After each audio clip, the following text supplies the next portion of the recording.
Case of Haile Selassie I versus Cable and Wireless. Bless up and welcome back everyone. In this video, we will explore the case of Haile Selassie I versus Cable and Wireless Ltd, an important precedent in international law. The case concerned the validity of a contract between the Emperor of Ethiopia and a British telecommunications company. Italy invaded Ethiopia during the course of the contract, and Cable and Wireless argued that the contract was no longer valid because Italy was the de facto sovereign of Ethiopia. The English courts held the contract was still valid, and that Haile Selassie was still de jure sovereign of Ethiopia. In 1934, Emperor Haile Selassie I of Ethiopia entered onto a contract with Cable and Wireless Ltd, a British telecommunications company, for the construction and operation of a telecommunications system in Ethiopia. The contract was a de jure contract, meaning that it was valid under international law. This was because Haile Selassie I was the de jure sovereign of Ethiopia at the time the contract was entered into. In 1935, Italy invaded Ethiopia, and by 1936, it had occupied the country. Haile Selassie I went into exile in the United Kingdom. In 1938, Haile Selassie sued Cable and Wireless in the English courts for breach of contract.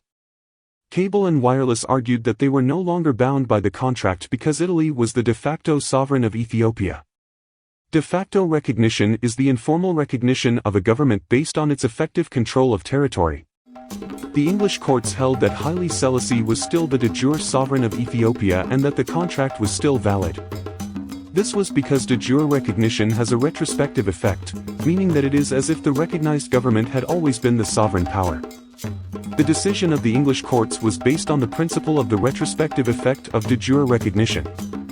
This principle means that a government that is de jure recognized is considered to have always been the sovereign power, even if it was not recognized at the time. The case of Haile Selassie versus Cable and Wireless Ltd is an important precedent for principle of retrospective effect of de jure recognition. It is also an important case for development of the law of state immunity, which is the law that governs when a foreign government can be sued in the courts of another country. The case was also significant because it established that the court of one country can adjudicate dispute between the government of another country and a foreign company. This is because the English courts held that they had jurisdiction over the case because the contract was a de jure contract and Haile Selassie I was the de jure sovereign of Ethiopia at the time the contract was entered into. 1. The case was decided by the English Court of Appeal in 1938. 2. The case was appealed to the House of Lords, but the decision of the Court of Appeal was upheld. 3. The case was a landmark decision in international law and has been cited in many subsequent cases. 4. The case is a reminder that de jure recognition has a retrospective effect and that the courts of one country can adjudicate disputes between the government of another country and a foreign company. In conclusion, the case of Haile Selassie I versus Cable and Wireless Ltd is an important precedent in international law and has been cited in many subsequent cases.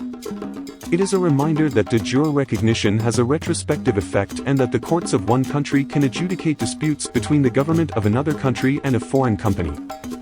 Thank you for watching. Please like, share, and subscribe for more videos, and please don't forget to support the links in the description. Peace and love, together we thrive.